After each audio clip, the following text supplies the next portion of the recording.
All right. Hello, everyone, and welcome to the Ventures podcast. In today's episode, I'm interviewing Audrey Baedke, the co-founder of REST, Real Escape from the Sex Trade. And I've had the honor and privilege of being on the board of this organization since its inception in 2009.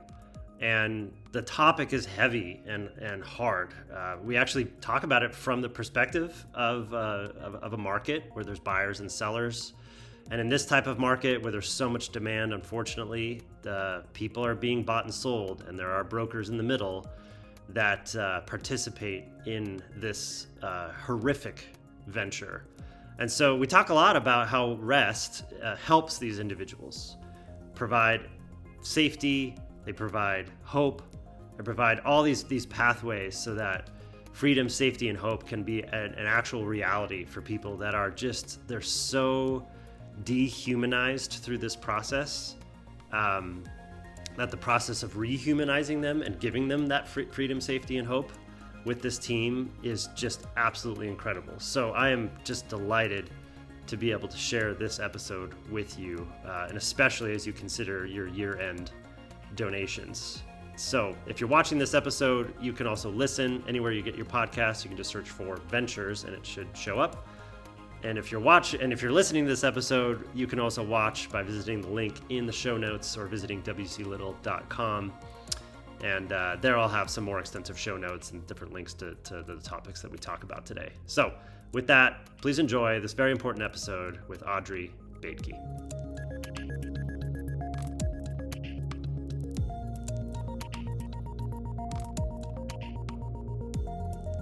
All right, Audrey, welcome to the show.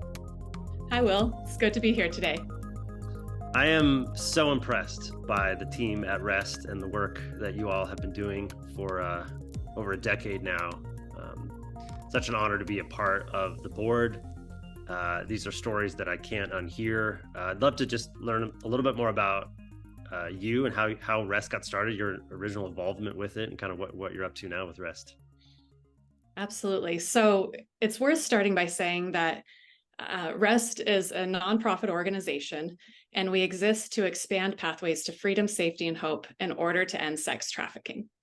And a lot of people think sex trafficking happens in other countries, and yet what we know is that it happens right here. In fact, I always encourage folks, if you want to know what it looks like in your area, look up your city's name and escort, and you will see websites that come up that list human beings being sold for sex in the way that you would advertise used cars. And I got involved with REST because I was working with homeless youth and always had a number of youth that had pimps or traffickers that controlled their every move. And our agencies working with homeless youth couldn't meet their needs because it was too complex, too misunderstood, and too much work. And REST started as a small group of individuals who saw how challenging it was to work with individuals who went through such extreme violence, such extreme trauma, and yet deserved to be loved. And so we started by just engaging with survivors, asking what they needed, what they wanted, and then sought out to build those services. And I don't think any of us thought almost 15 years later we would have this continuum of care. By caseload, we work with the most number of survivors every year compared to organizations nationwide. And every year we get to see and celebrate the hard work that survivors do to be able to exit the trauma and the trafficking that they've experienced and be able to enter recovery and hope instead. Yeah, the problem is horrific. You're right. Most people, when they think about human trafficking, sex trafficking, they think about different, 2 or 3 different countries around the world. But to hear and to see this happening in our own backyards in cities across America and different parts of the West is extremely heartbreaking. From your perspective, the problem, where do you see it, and how does it happen in our own backyards? Yeah. Well, first of all, we have to recognize that nobody wants to highlight their involvement in sex trafficking. The traffickers don't, the people being exploited don't, the people that are buying sex don't want to raise their hand and say, count me in your statistics. And so instead, we have to look at different sources to get an estimate of how prevalent this is. Mm. And even when we look at those numbers, it's still hard to know exactly what this looks like, how big it is, where it is, because so much of it is trying to be hidden.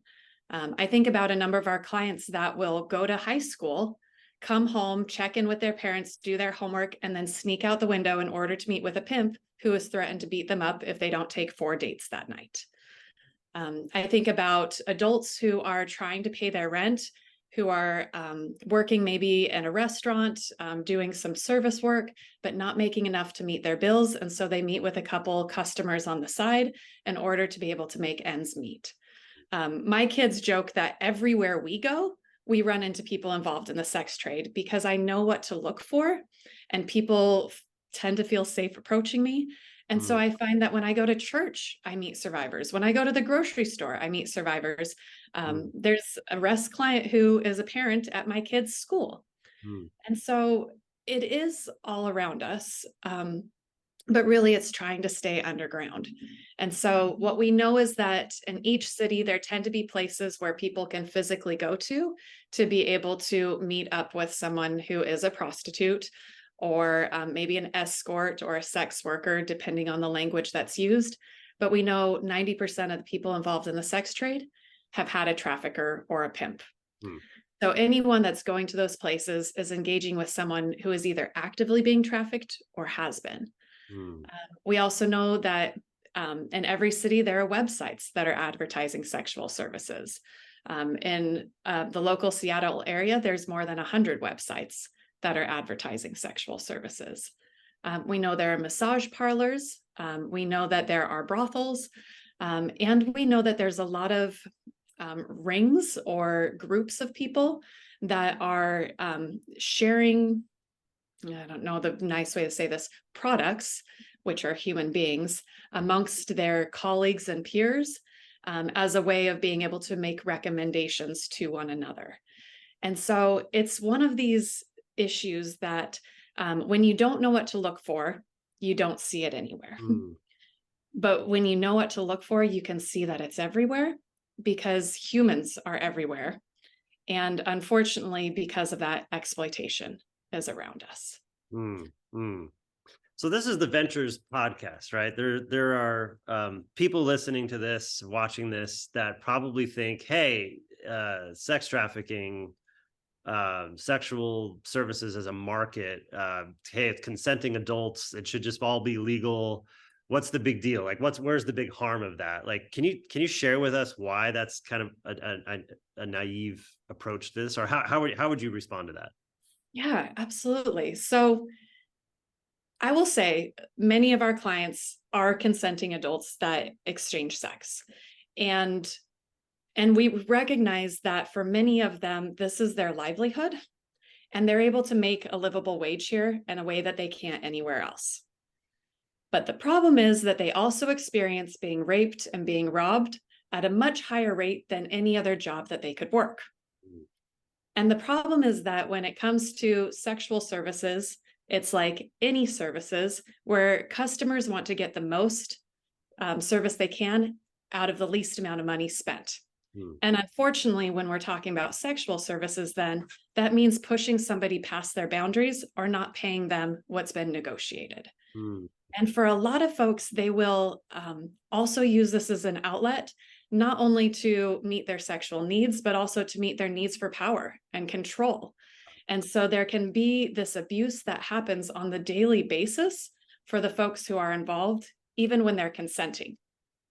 The other issue with it is that there are not enough consenting adults that raise their hand to say, I want to do this for work, that there have to be people that come in that recruit the workforce to be able to meet the demand. And so because of that, there is this market for traffickers to come in and prey on vulnerable individuals, people who have been sexually abused as children, people who are unable to meet their daily needs or basic needs. And because of that, traffickers and pimps will come in and find the individuals and then use coercive mechanisms to keep them involved in trading sex. So for folks that are entering this saying, you know what, it doesn't hurt anybody. It's a service just like any service. You have to understand that there's a bigger picture that's making this service available to the masses that are demanding it. Yeah, I really appreciate that multifaceted answer. Yeah, as the Ventures podcast, we typically talk about tech startups and the early stage startup land, and really, and even market analysis, right? Or just understanding a market. And really, in any market where there's buyers and sellers, especially in certain market dynamics, you're always going to have brokers. Those brokers, right, termed pimps in the way we talk about it, in our culture. The demand side of this market is way higher. I mean, it's so high, and for so many obvious and maybe not so obvious reasons. And you pointed to some of those before. And yeah, when you have a marketplace with a huge demand, then yeah, you're gonna have brokers that are going to use every possible technique and every possible tactic and strategy to increase that supply. Yep. So Thinking of you business folks, yeah. there are a lot of the principles that apply here. So when you think about selling a product, people like the new product. So because of that, traffickers will move people from city to city so Mm, that their product can be the new product. Also, with a product, if you can use it multiple times to get that use out of it, all the better. So if I'm a trafficker, I would rather make my girl trade sex 10 times in a day than one time in a day, because that's going to bring me more profit. mm, So a lot of these business tactics are used. And when we think about it with a product that you can hold in your hand, that doesn't talk back to you, it's not a big deal. But when you're looking at a human being, you're causing trauma yeah. to the product that you are selling, because that product is a human who has feelings and is affected by even just the transactions of recognizing that I'm worth $100 an hour. Oh, Mm, I'm worth $500 an hour, when really a human being should be priceless and no amount should be paid for them. mm, mm. Yeah, so horrific. I mean, people talk about slavery and they think it's something from the past, but this modern form of slavery is it's so much worse than people realize. So how is REST helping? REST has been going for what, 12, 13, 14 years now? Uh, 2009 was when we started, so about 14 years. 14 And years. really, what we are wanting to do is provide spaces where people who have been exploited are able to breathe. So Mm, when you're involved in the sex trade, you often have a quota that you have to meet. You often have adrenaline running through your body 24/7. You're always on hyper alert of where danger could come. And we want to provide spaces where people can close a door, breathe, and consider, what do I actually want? Because when you're in the midst of survival, you often want to just keep going. But when you actually have a place where you can stay, where you don't have to hustle to pay for it, when you have food that's readily available, and you've got people that will talk with you and encourage you, not tell you what to do, but let you decide what you want to do, then you can start to think about, is that the life that I actually want to live? Do I actually want to be with this man who says he loves me but beats me every day? mm, And we want to provide those spaces where folks are able to decide for themselves where they want to go and how they want to live. And that is often the beginning of recovery. mm, So we do that through a continuum of care. It includes outreach, it includes advocates. We have emergency, transitional, and permanent housing. We have mental health and substance use support, and we have employment services. So we are really intending to meet the needs of the individual so that they can determine what path to take and then start to forge their way there. mm, mm. So for those considering their year-end donations, what can you speak to in terms of budget? What level of money is needed to kind of really help move the needle here? Like, talk practically to people, with money that are listening to this. What would be helpful? Yeah, I think it's helpful to know that it is expensive working with people who have been through extreme amounts of trauma. Yeah. So I would love to say your $1 could pay for this great thing. Mm, But the truth is that it does take about $20,000 per person per year to be able to make great strides. Mm. Because a lot of times when people are coming to rest, they're coming with only the clothes on their back, and they're coming with years of trauma and abuse. Mm. And so we typically want to, first of all, find out, does this person have housing? And if they don't, let's get them into housing. Do they need a way to be able to care for their kids? Let's help them be able to care for their kids. I don't know about you, but sometimes it's hard to get to work on time. And it's even harder to do that when you've got kids and you're going by public transportation and you got to get from one city to the next, to the next, to the next.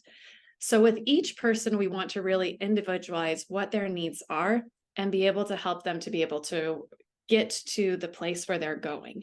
So that, again, typically means housing. It typically means all the logistics that are needed to be able to get a job, to be able to build that self-efficacy so that they don't need to rely on rest forever.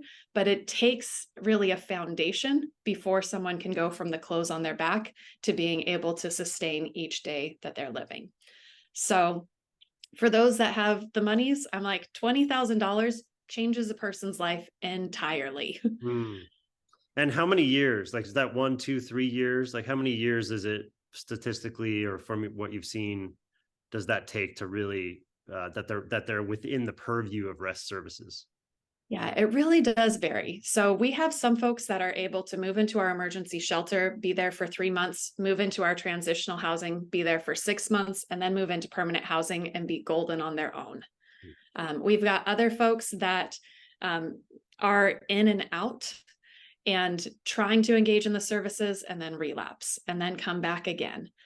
We have other folks that they make huge strides and then they have a family member that gets murdered, or they have a pimp that finds them again, or they have something from their trafficking days that derails them and makes them start over at day one.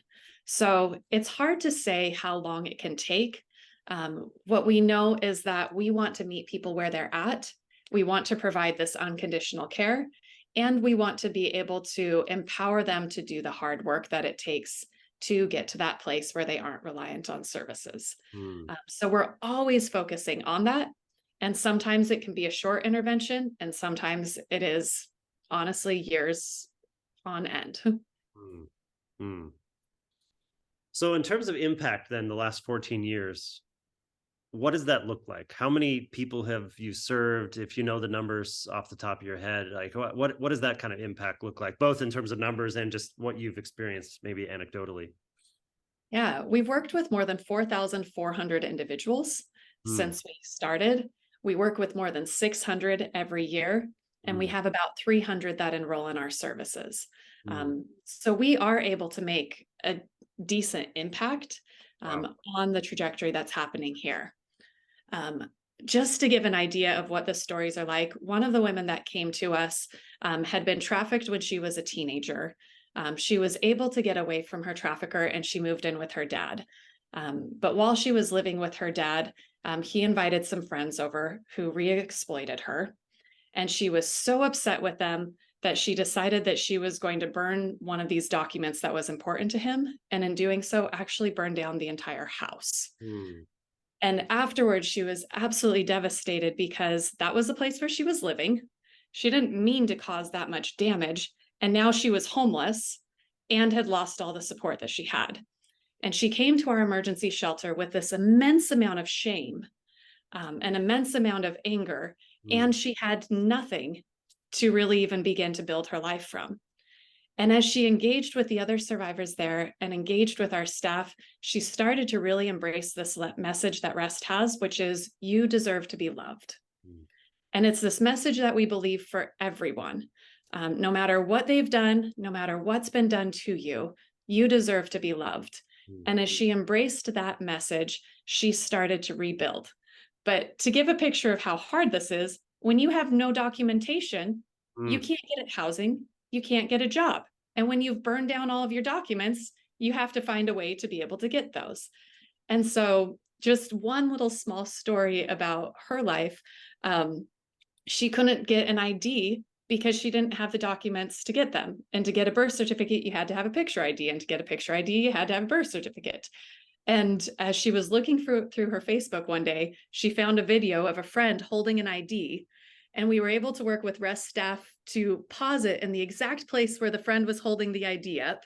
And then we were able to find someone who was willing to notarize that that was her ID. And then we were able to advocate for her at the Department of Health to get the birth certificate, and then advocate for her at the Department of Licensing to get her ID. Wow. And then from there, she not only saw these people that were fighting for her and standing up for her, but she started to join in so that by the time she had the ID, she felt like she actually deserved it, Mm. which again then gave this practical application of deserving to be loved.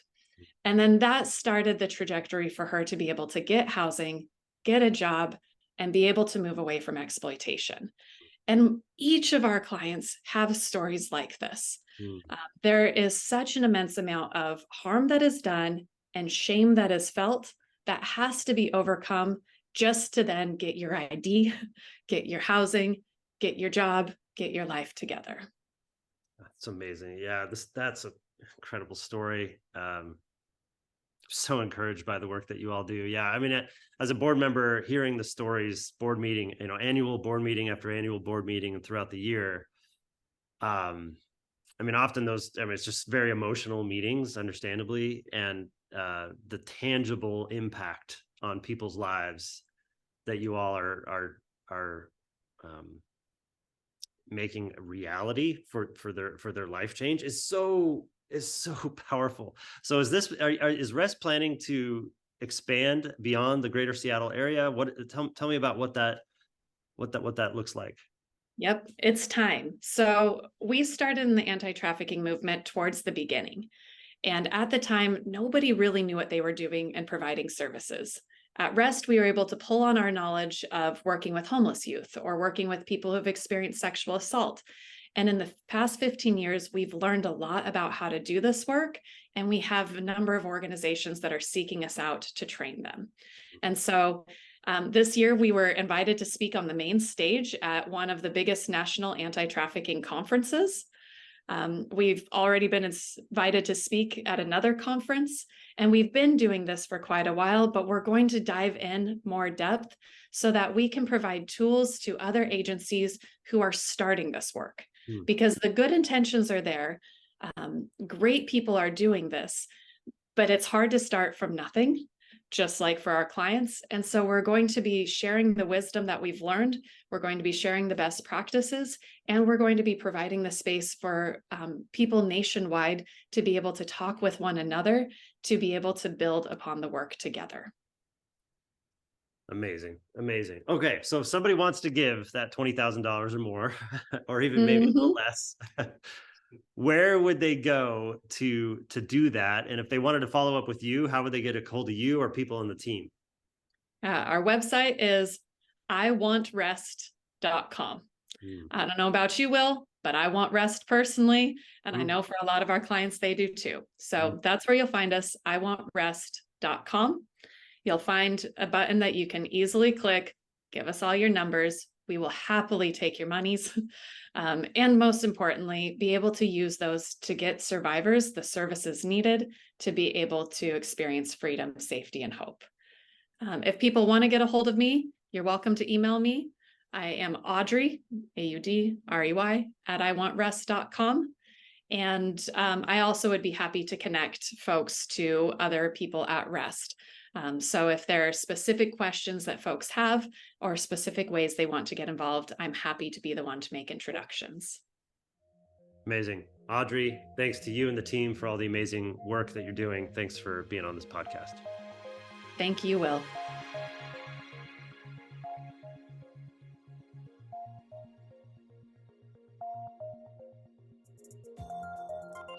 All right. Thanks for watching. Thanks for listening. I wanted to just let you know before you go that if you're interested in following along with any of the content I write, go to wclittle.com. There I have a newsletter that you can subscribe to and just subscribe to any topic that I write about, whether it's Web3 or health science or software development or any of the miscellaneous new buzzwords like generative AI and other things that come up. And you can also publish. That new platform is called Satchel. We're letting in more folks into the beta. Think kind of like a Substack, Medium, Mirror, WordPress, but it has some new features that are coming that I think you're going to be really interested in. Also, if you're building a startup, I have a portfolio company called Startup Rocket. StartupRocket.com gives you coaching frameworks and different guides so that you have an understanding about how to build a startup in a scalable way, and you can bring in your team and your mentors and advisors and potential investors. So we've built that platform and use it internally at my venture capital group, Proto Ventures, and I would highly recommend it for you. All right, thanks for watching. Thanks for listening. Have a great rest of your week.